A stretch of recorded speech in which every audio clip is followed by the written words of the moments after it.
Yesterday you promised that you'd be able to shed a little more light on the first orders that the incoming president will sign on Friday, and maybe give us some idea of what's coming up on Monday. Yeah, I'm going to have to continue to update you on that. The president-elect is continuing to get briefed on some of the orders that he wants to do and the sequencing thereof. I think we've talked about that for a few months now.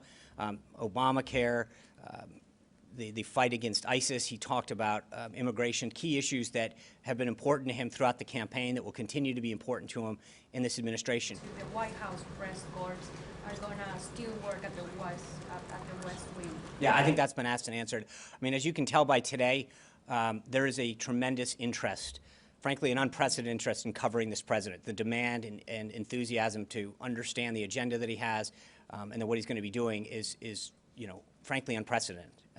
We have tried to be accommodating and looked at additional room space.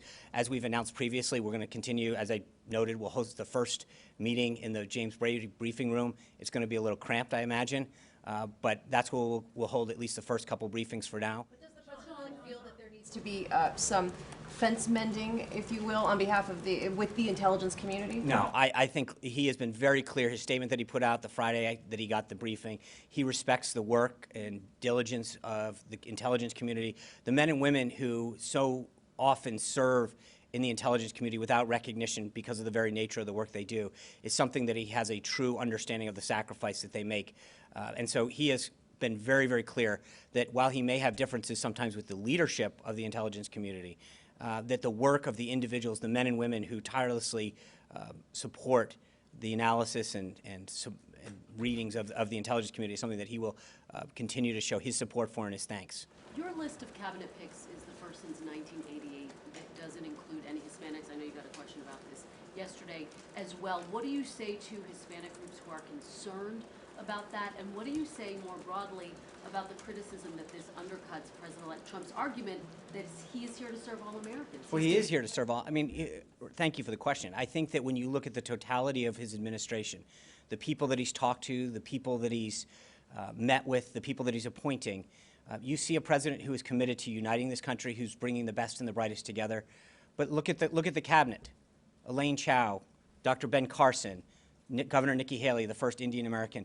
I think that the number one thing that I think Americans should focus on is he hiring the best and the brightest? Is he hiring people who are committed to enacting real change, respecting taxpayers, bringing about an agenda that will create jobs, lift up wages?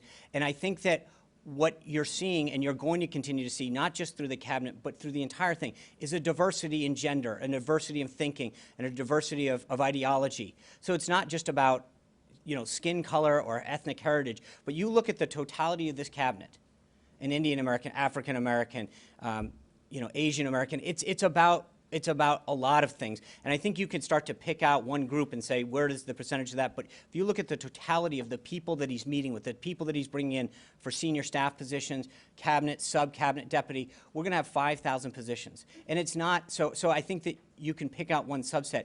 But if you look at the totality of the diversity that he's bringing in this, I would say that it's probably something to hold up second to none. But given that some of his comments about Latinos, about immigration, was such a hot-button topic during the campaign, right, why not make that a priority in terms it is a priority. No, because again, that signal? Right, and I think it is a priority, but I think that it's a very narrow way to look at it and say if you don't appoint people to this particular position, that's a problem.